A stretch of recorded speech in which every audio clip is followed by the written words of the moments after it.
Movie का main character white knife एक कबीले में रहता है। कबीले का लीडर इसको बचपन में यहाँ पर लाया था। तब से अब तक ये यहीं पर रहता है। व्हाइट नाइफ शॉप से कैरेट और मक्खन खरीदने के लिए जाता है और बाहर इसकी फियांसी खड़ी होती है। तभी यहाँ पर एक गैंग आ जाता है। इन्हें लेफ्ट आई गैंग कहा जाता है क्योंकि इन लोगों ने गैंग के लिए अपनी राइट आई निकलवा ली है। लेफ्ट आई गैंग का लीडर व्हाइट नाइफ की फियांसी को पसंद करता है और वो ये चाहता था कि व्हाइट नाइफ के बाहर आने से पहले वो इसकी फियांसी को अगवा कर ले, मगर व्हाइट नाइफ को पता चल जाता है और वो बाहर आकर इसको देख लेता है। अब गैंग का लीडर व्हाइट नाइफ से आकर कहता है कि तुम हमें नहीं मार सकते क्योंकि हम लोग तादाद में बहुत ज्यादा हैं। तभी हम देखते हैं कि जिस बात का अंदाजा भी नहीं लगाया जा सकता था और वो ये कि व्हाइट नाइफ इन सबको पीटता है। फाइट के एंड में सभी लोगों को खंबे से लटका दिया जाता है और साथ ही में गैंग के लीडर को भी लकड़ी के टैंक से लटका दिया जाता है। तभी शॉप का ऑनर भी बाहर आता है और वो व्हाइट नाइफ पर अटैक करने की कोशिश करता है। वो इस पर अटैक करता है मगर यहाँ पर व्हाइट नाइफ इस शॉप ऑनर के अटैक से भी बच जाता है और साथ ही अपनी फियांसी को लेकर अपने कबीले की तरफ चला जाता है। व्हाइट नाइफ अपने कबीले में सबसे ज्यादा बहादुर है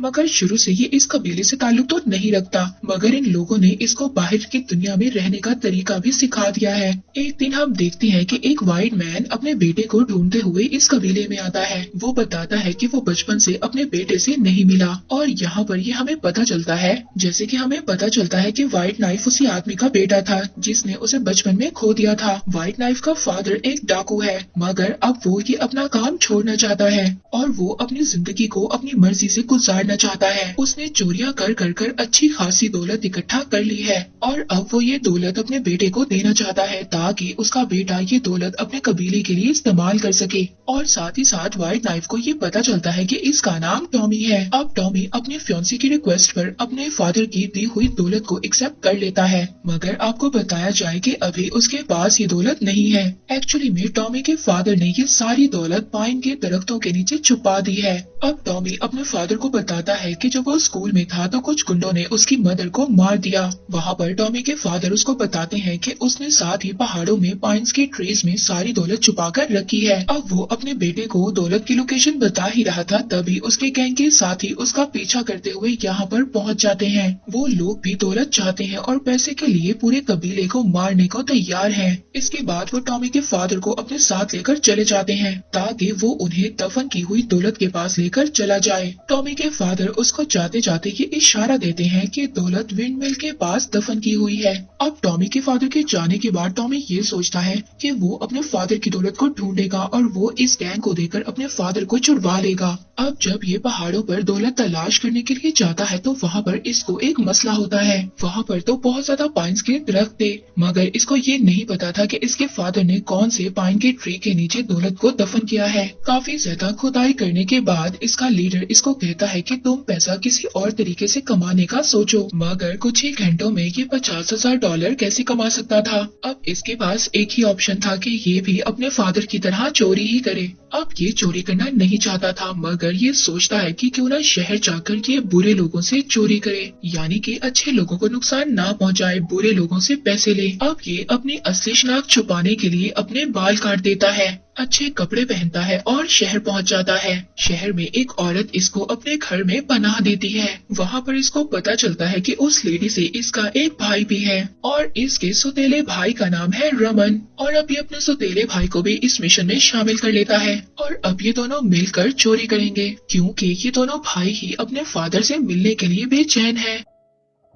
ये दोनों मिलकर अपने फादर को उस गैंगस्टर से बचाएंगे और तावान की रकम को इकट्ठा करने के लिए ये बैंक लूटने जाते हैं। हम देखते हैं कि टॉमी एक खिड़की से बैंक के अंदर दाखिल होता है मगर वहाँ पर बैंक का मैनेजर इसको देख लेता है। दूसरी तरफ रमन एक और लड़के से मिलता है जिससे मिलकर इनको पता चलता है कि वो भी इनका तीसरा सौतेला भाई है। अब रमन उस लड़के को भी अपने मिशन में शामिल कर लेता है। ये तीनों मिलकर अब तावान की रकम को इकट्ठा करेंगे। अब वहाँ पर टॉमी जब पैसे चुरा रहा होता है तो उसको पैसों के पास ही अपने फादर का एक लिखा हुआ नोट मिलता है जो कि उसने बरसों पहले जॉनी नाम के लड़के के लिए लिखा था। अब टॉमी बैंक मैनेजर से बचकर पैसे चुरा लेता है और वो पैसे चुराने में कामयाब हो जाता है। ये तीनों मिलकर वहाँ से भाग जाते हैं मगर मैनेजर इनका पीछा कर रहा था। वहाँ पर हम लेफ्ट आई गैंग को देखते हैं जो टॉमी से बदला लेने के लिए साजिश कर रहे हैं। वही शॉप का ऑनर जिस पर टॉमी ने अटैक किया था वो भी अब इस गैंग के साथ शामिल हो गया है। दूसरी तरफ हम तीनों भाइयों को देखते हैं जो रात कैंपिंग में गुजारते हैं। यहाँ पर इनका तीसरा भाई इनको बताता है कि उसकी गर्दन बहुत ही ज्यादा मजबूत है, अगर उसको फांसी पर लटकाया जाए तो उसको कुछ भी नहीं होगा। अगले दिन ये तीनों भाई एक और आदमी से मिलते हैं जो कि पहाड़ों में रहता है। वो इन तीनों को अपनी जिंदगी की दास्तान सुनाता है जिससे इनको पता चलता है कि ये भी इनका चौथा सौतेला भाई है। अब ये तीनों अपने चौथे भाई को भी अपने प्लान में शामिल कर लेते हैं। नेक्स्ट डे ये चारों सैलून जाते हैं। वहाँ पर ये शहर के दौलतमंदों के बारे में इंफॉर्मेशन लेते हैं ताकि ये उन लोगों को लूटने की कोशिश कर सके।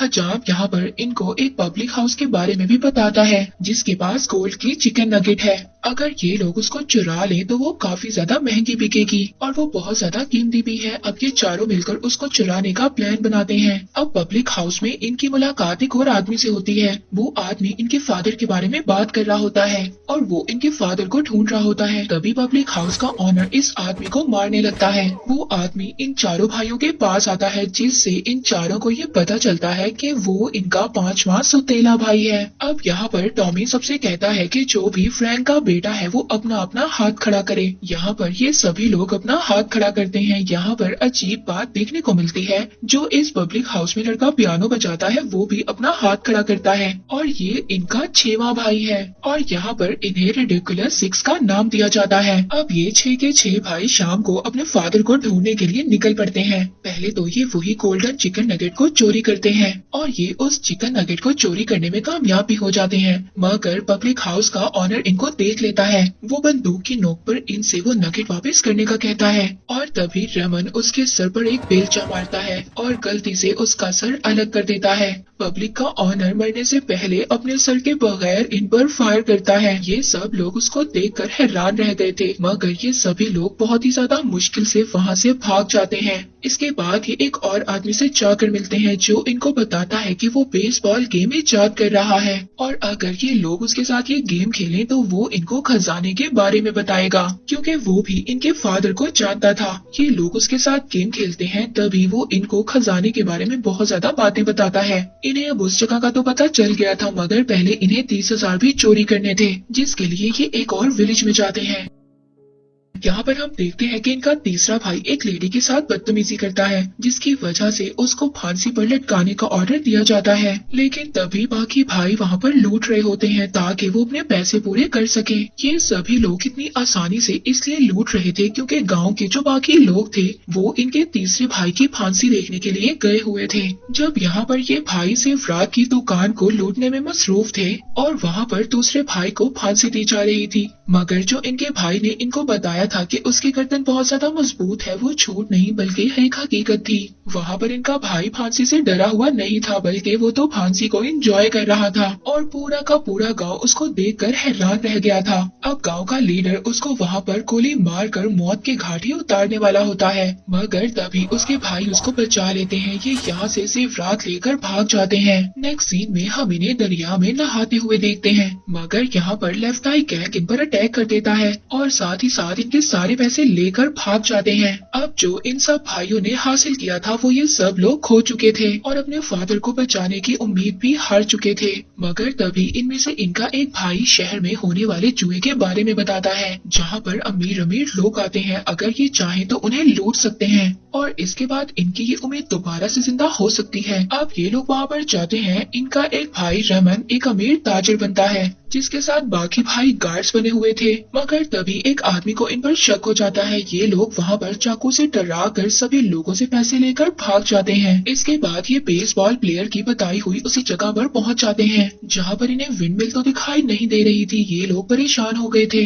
कि खजाना कहाँ पर है, मगर तभी ये जमीन में दफन हुए लेफ्ट आई गैंग को देखते हैं। ये उनको बताते हैं कि जिस आदमी ने इनके फादर को अगवा किया है उसी आदमी ने इनके साथ ये सब कुछ किया है। और हम देखते हैं कि ये लोग लेफ्ट आई गैंग के लोगों को जमीन से निकालते हैं और इनका भाई रमन अपने फादर की पुरानी एक पिक्चर निकाल कर इन सबको दिखाता है। तस्वीर में वो गैंगस्टर भी था जिसने इनके फादर को अगवा किया है। गैंगस्टर के हाथ पर टॉमी देखता है कि एक टैटू बना हुआ है और ये टैटू तो उस आदमी के हाथ पर भी था जिसने टॉमी की मदर को मारा था। और यहाँ पर इसको समझ आ जाता है कि इस गैंगस्टर ने तो मेरी मदर को भी मारा था और अब ये उस गैंगस्टर से जरूर बदला लेगा और अब अपने फादर को भी बचाएगा। टॉमी रेत के टेम्परेचर की लोकेशन देखकर गैंगस्टर का पता लगा सकता है कि वो सब लोग कहाँ पर गए हैं। ये सभी भाई भी अब उस साइड पर जाएंगे, मगर टॉमी अब अपने भाइयों को मुश्किल में डालना नहीं चाहता था। वो खुद ही अपनी मदर का बदला लेना चाहता था। ये सभी भाई दिन में निकलेंगे और रात को आराम करेंगे। तभी हम देखते हैं कि टॉमी फायदा उठाकर अपने भाइयों के लिए खत लिखता है और वहाँ से भाग जाता है। ये अपनी टेक्निक्स का यूज करते हुए आखिरकार उस गैंगस्टर तक पहुँच जाता है। जाकर ये उस गैंगस्टर को अपना हाथ दिखाने का कहता है जिस पर वही टैटू बना हुआ था। वो गैंगस्टर टॉमी की तरफ अपनी बंदूक का इशारा करता है, मगर टॉमी तो पहले ही से तैयारी कर आया हुआ था। वो फौरन से अपना चाकू निकालकर उस गैंगस्टर को मारता है और वो गैंगस्टर चाकू के अटैक से वहीं पर मर जाता है। तभी हम देखते हैं कि गैंगस्टर के लोग टॉमी पर अटैक करने वाले थे, मगर तभी यहाँ पर टॉमी के भाई भी आ जाते हैं और साथ ही लेफ्ट आई गैंग भी वहाँ पर आ गया था टॉमी को बचाने के लिए। इसलिए गैंगस्टर के सभी लोग वहाँ से भाग जाते हैं। ये लोग अपने फादर को छुड़वा लेते हैं। इसके बाद इनके फादर अपने बेटों से मिलते हैं जिसके बारे में इनको पता ही नहीं था कि वो मौजूद भी है या नहीं है। ये सभी भाई अपने फादर को बताते हैं कि आपको बचाने के लिए जितने ज्यादा पैसे चाहिए थे हमने तो उससे ज्यादा पैसे लूट लिए हैं और अभी हमारे पास और भी है। जैसे ही ये बात इनका फादर सुनता है तो इसका रवैया चेंज हो जाता है। ये अपने उन्हीं गैंगस्टर को बुला लेता है जो कि पहले चले गए थे। यहाँ पर इनको पता चलता है कि इनका फादर कोई अच्छा आदमी नहीं था। वो तो इसलिए ऐसा कर रहा था कि वो जानता था कि टॉमी अपने फादर के लिए पैसा कमाएगा और टॉमी अपने फादर को बचाने के लिए कुछ भी करेगा। टॉमी के फादर तो ऐसे ही पैसा कमाना चाहते थे, इसीलिए इनके फादर ने ये सारा प्लान बनाया था। वहाँ पर टॉमी के फादर ने उसकी फियांसी को भी अगवा किया हुआ था। यहाँ पर बहुत बड़ा शूट आउट होता है। यहाँ पर हमें पता चलता है लेफ्ट आई गैंग की आई भी मौजूद थी। उन्होंने झूठ बोला हुआ था कि उनकी लेफ्ट आई नहीं है ताकि सब लोगों को वो लोग सख्त नजर आए। अब ये सभी भाई और लेफ्ट आई गैंग सब मिलकर लड़ते हैं और एंड में फ्रैंक को एक सुरंग में छोड़ने में कामयाब हो जाते हैं और बाद में पुलिस आकर सबको पकड़ लेती है। लास्ट सीन में हम टॉमी को देखते हैं। उसकी शादी उसकी फियांसी से हो रही है। उसके भाई भी इस बात से बहुत ज्यादा खुश हैं और उसके मैरिज में डांस कर रहे हैं और इसी के साथ ये मूवी यहीं पर एंड हो जाती है। चैनल को सब्सक्राइब करो पहले, हाँ जल्दी करो। मुझे पता है कि आप लोग नहीं करते, वीडियो देखते हो लेकिन सब्सक्राइब नहीं करते। ये लाल कलर का बटन नहीं, इसे दबाओ, जल्दी दबाओ, जल्दी दबाओ, फिर मैं शुरू करूँ। दबा दो जल्दी, दबा दिया, घंटी भी दबा देना, ठीक है।